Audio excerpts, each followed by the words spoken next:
Harding Raiders proved to be just too much for the Red Dragons. Harding jumped on the Dragons 14-0 when Raider quarterback Coleman found Tommy Powell after the play-action fake. Powell pulls it away from a Red Dragon defender, and the Harding Raiders were looking pretty impressive. And it was all Raiders for the remainder of the game as the big crowd was electrified by junior Omar Provitt's 96-yard kickoff return. Watch him pick and weave his way, and then he's off to the races. All the way down the sideline. Could be, could was. It is gone. Woo! Woo! I'm out of control. Harding improves to 7-0. Niles drops to 2-5. Harding 48, Niles 9. Not much of a contest. 49ers were undefeated. Highlights of that one. We'll pick it up now in the first half. It would be a second quarter field goal, 17-yarder by Chris Ensign. Warren Harding led 3-0. Toledo St. John would come back. The halfback pass. Josh Mariah to Brad Vineyard. That gives them first and goal, but they would have to settle for a field goal. It would be 3-3 at the half. In the third, the Raiders would break it open. Chris Ensign would go deep. 34-yard touchdown pass to Tom Powell. The extra point was no good.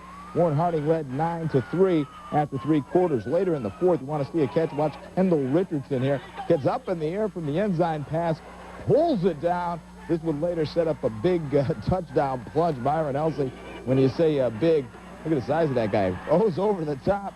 1 yard. The final tonight, 15-3. Warren Harding down 8-0. Of Warren Harding, what a contest. We'll pick up the action. 7-0 Fitch in the second quarter.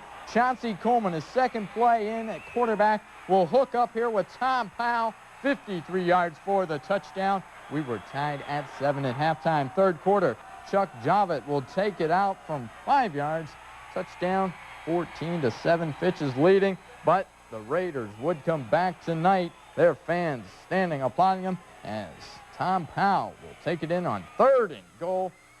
9-yard touchdown for the Raiders. They tie the game at 14. Late in the contest now, fourth quarter. Anthony Butler's going to take it 9 yards, just missing getting into the end zone, but that's okay because 2 plays later, Butler will finish off the Fitch Falcons as they win it tonight 20-14 over Fitch. Meanwhile, big game. Hollandkoff Stadium sold out today. Howland and Harding look like will be an upset for a while. Howland gets the field goal just before halftime. They lead the unbeaten Raiders by a score of 3-2. Chauncey Coleman, who's come off the bench for the injured Chris Ensign, and he loaded up the gun, goes deep to Tom Powell in stride. Touchdown pass. This put Harding in front 8-3. They trail late in the game 9-8, but they get 2 late scores. Harding finishes 10-0, 21-9 final score there. On the high school. This game tonight between Warren Harding and Boardman was a physical, hard-hitting contest. On the Spartans' first possession of the night, they took it 67 yards in a long 17-play drive. A touchdown pass from John Ryan to Dave Roncone covered the final 9. The point after was good, and it was 7-0 Boardman after 1. With the Spartans driving again, Omar Provitt of the Raiders picked off a John Ryan pass. Following that pick, the Raiders took it 80 yards in 3 plays. The big one was a Chauncey Coleman 41-yard scamper, taking it down to the Spartan 1. The very next play, Myron Elsey plunged in, tying it up at 7. Once again, Warren Harding turned an interception into points. Following a Tom Powell pick, Chris Ensign nailed a 27-yard field goal, giving the Raiders a 10-7 lead at the intermission. Following a scoreless third quarter, the Raiders took a 9-point lead on this 45-yard pass and a great catch in the end zone by Kendall Richardson, making it 16-7. Warren would score once again late in the fourth quarter, making the final tonight 23-7. On the night, Warren Harding had 5 Boardman interceptions, holding the Spartans to 28 yards rushing in the second half. Coach, any special defensive scheme coming in against a good passer? No, you try to put some things in and pray a little bit, and we didn't contain him very well. I mean, he threw the ball darn well tonight. He's a great quarterback, great football team Boardman has, and my hat's off to Coach Bourne. And, you know, we just, we did things right when we had to. That's Saunders, 21 Action Sports. Now Many of the standing room only crowd came to see Boardman's highly touted quarterback John Ryan. He didn't disappoint in the first quarter. At the 2:08 mark, he fired a 6-yard scoring strike. After one, the Spartans grabbed a 7-0 lead. The key play in the game came midway in the second quarter. Boardman marching for a 14-0 commanding lead at the 6-yard line. But Ryan threw one up for grabs. It was volleyballed around, and finally Tommy Powell came down with the interception. 2 plays later, Chauncey Coleman for Harding on a quarterback draw. He dashed 37 yards to the Boardman 1-yard line. From there, Toby Walker cracked in from the 1, and the game was tied at 7. Just before halftime, after another interception, Chris Ensign connected on a 28-yard field goal. Harding went to the locker room and the lead of 10-7. The Spartans dominated the third quarter, but self-destructed, unable to get into the end zone. Tommy Powell had 4 interceptions on the night. This one in the end zone thwarted another Boardman drive. The game remained 10-7 until the 8:14 mark of the fourth quarter. And Chauncey Coleman on a hitch and go found Kendall Richardson on a diving grab in the end zone, and that gave Harding a commanding 16-7 lead. From there, their defense dominated. They finally got to Ryan, and on the night he was picked off 5 times. Harding picked up another late score. They get the victory 23-7. Your speed, the difference on the outside? Oh, I don't know. They're pretty quick. We made some big plays, but we've been doing it all year. Well, Fitch put Ignatius to rest tonight. You get Fitch again. What are your thoughts on that one? Doesn't surprise me one bit. Fitch got a great club, and I'm sure they'll be ready for us, and we'll be ready for them. The Fitch-Harding matchup will be a rematch from the game 3 weeks ago, where the Raiders won 20-14. No question, Harding will go into the game the favorite with a perfect 11-0 record. But Fitch may be playing the best ball in the state right now. You better get your tickets early. From Bo Ryan Stadium, Bob Hannon, 33, Eyewitness Sports. Playoff action at the Akron Rubber Bowl, Harding and Sandusky. Pair of unbeatens, who gets who, trailing 14-0 from the get-go. Harding battled back to tie the game 14-14 at the half. We pick up action in the third quarter. Sandusky punched the football away. Omar Provitt, the speech for Harding, who's been doing it all season long, will pick up the pigskin, return the football all the way down to the Blue Streaks' 45-yard line. Chris Ensign, it was so hot last week against Austintown Fitch, hitting on 5 of 7. Picked up where he left off last week, 15-yard pass to Kendall Richardson, putting the Harding Raiders in position to score, and that they did. Marion Elzey, 1-yard touchdown blast, and it's 21-14 in favor of the Raiders. In the fourth quarter, with the crowd loving it on Warren's side, Harding completes a 7-play, 68-yard drive. Ensign scoring play, 24 yards to guess who? Omar Provitt, 27-14 in favor of Warren at that point. Harding's defense will come through late in the game, 4th and 1 for Sandusky at the Harding 4. No sirree, baby. Not Phil Anarella's defensive crew, the Blood D doing the job. Harding remains undefeated at 13-0. Sandusky suffers their first loss of 1990. Harding 27, Sandusky 14. He is celebrating a state football championship. Cheering, screaming, and car-honking fans crowded the Warren G. Harding High School parking lot tonight, welcoming home the new state football champions.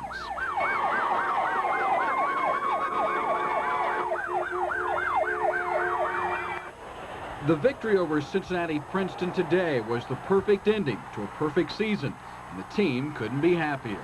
I'm proud of everybody. I'm proud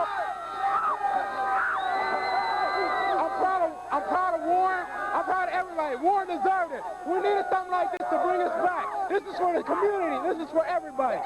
And although a little shy on camera, Harding's quarterback isn't shy on the playing field. Yeah, we did great.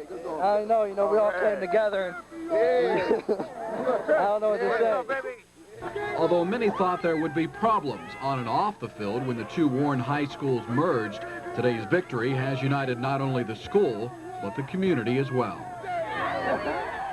Bob Hannon will have... And your staff and all this fine football team for working together for 16 weeks or so and molding yourself into an outstanding football team. Way to go, Coach. Congratulations.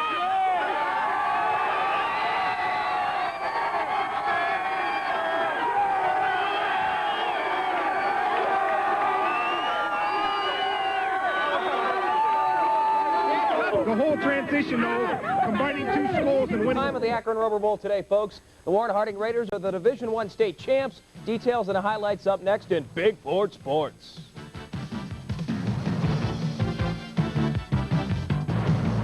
5, 10, 15, 16 years have gone by since the city of Warren boasted to being the home of the state of Ohio's #1 high school football team.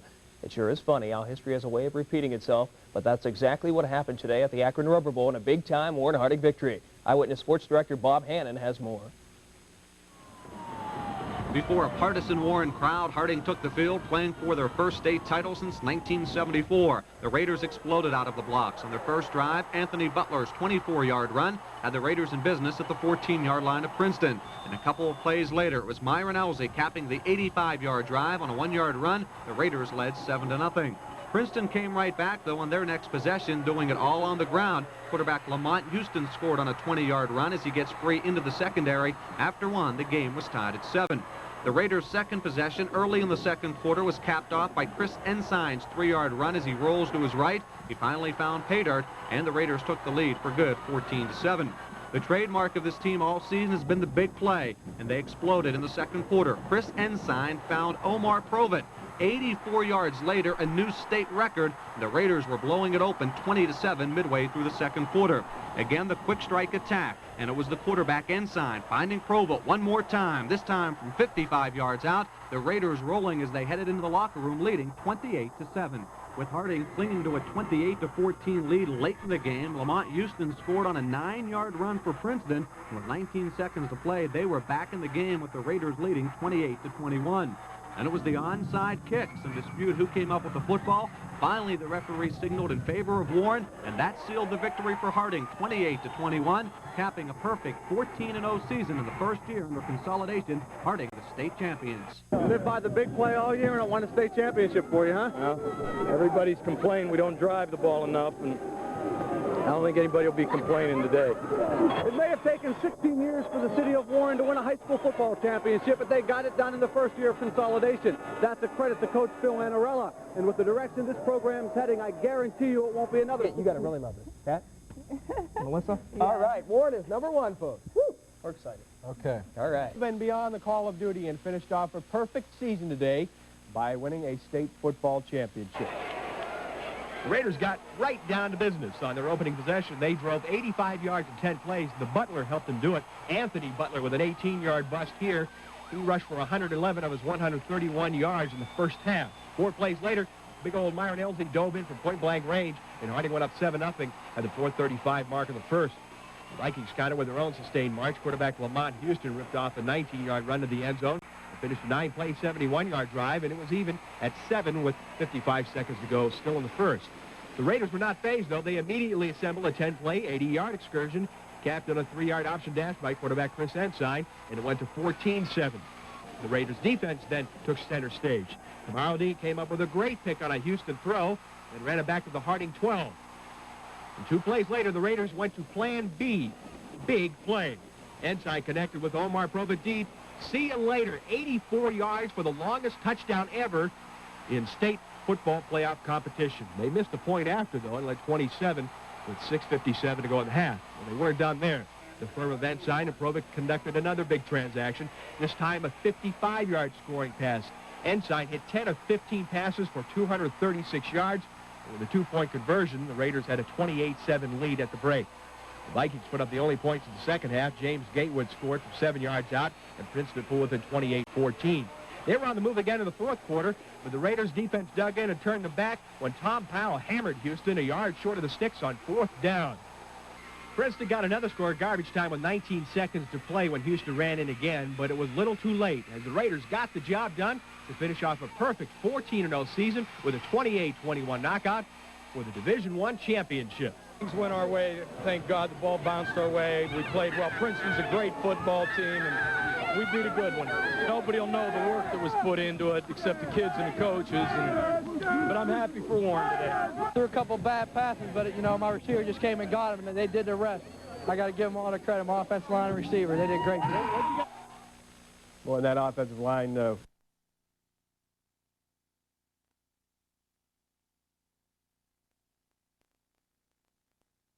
14-0 season with a 28-21 knockout for the Division I champion.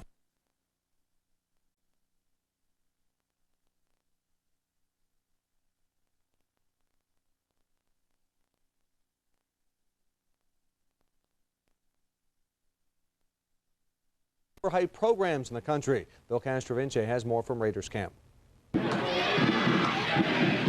Massillon has Obie and passionate fans, but Warren has plenty of reasons to cheer on this Raider team, besides the 13 wins.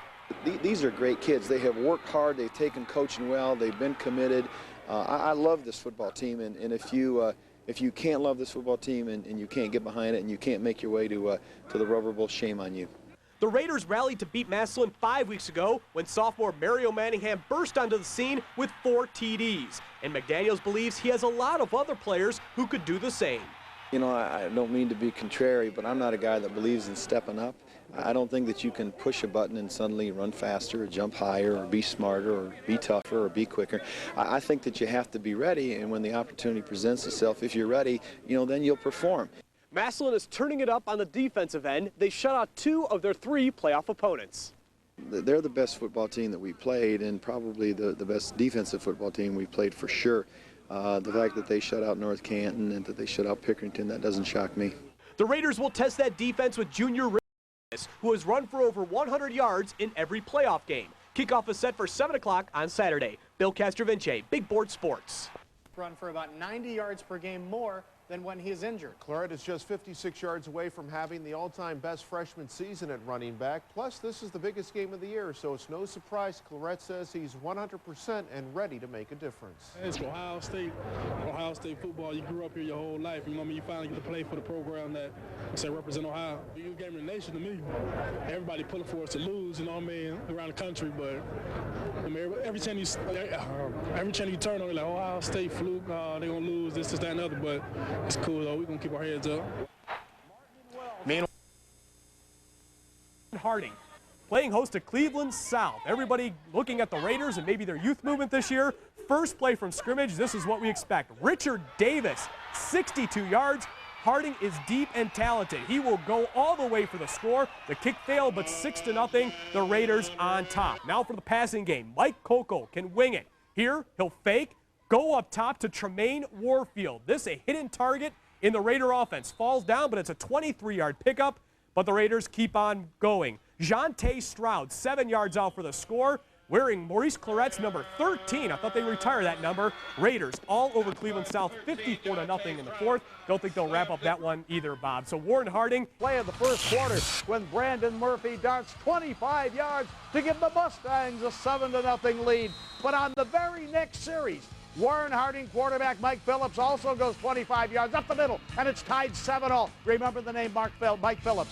There was some hitting tonight. Murphy collides head-on with Warren's All-American safety, Prescott Burgess. Middle of the second quarter, Warren Harding Jr. running back Richard Davis turns the corner, and goodbye. Farewell, he's gone. 86 yards down the left sideline. Warren Harding takes a 15-7 lead.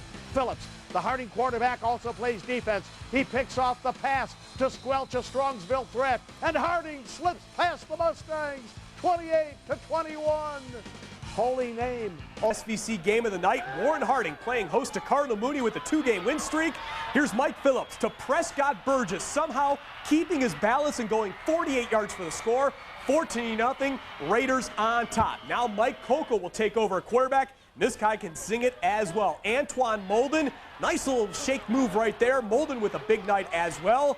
Down inside the 30-yard line. Then they would cap off the drive. Coco to Jonte Stroud wearing that number 13. 42-0. Warren Harding ends Mooney's 2-game win streak as they stay undefeated on the season. Now Newton comes to an end. Toledo Whitmer at Warren Harding tonight. Maybe they don't want him to take that trip from Toledo once again. This is a big block by Prescott Burgess, and he also comes up with a fumble recovery. The Raiders off and running. Richard Davis, he will go 7 yards for the score, 35-0, folks, in the first quarter. Harding not done just yet. Davis will take this one 51 yards, and Warren Harding rolls over Toledo Whitmer, 71-0. Harding covered by Andre Boomer. And then the fumble would set it up. Rob Masucci, when he gets some playing time, he can play. 19-yard run. It was all Harding in this one. The Raiders roll. Believe the score, 71-0. We double-checked The Raiders. Whitmer. Here comes the Raiders. 1st and 10 from the 49. Robert Moore, 51 yards for the touchdown. Whitmer then trying to muster something in offense, but not on this possession. Mike Phillips, nice play by the DB as he picks it. 6 plays later, Mike Coco to Anthony Hoke. It's a 17-yard touchdown pass. Raiders are cruising at this point, 50-0. Final minute of the first half, quarterback Mike Phillips squirts around the right end for another touchdown, 57-0 at the half.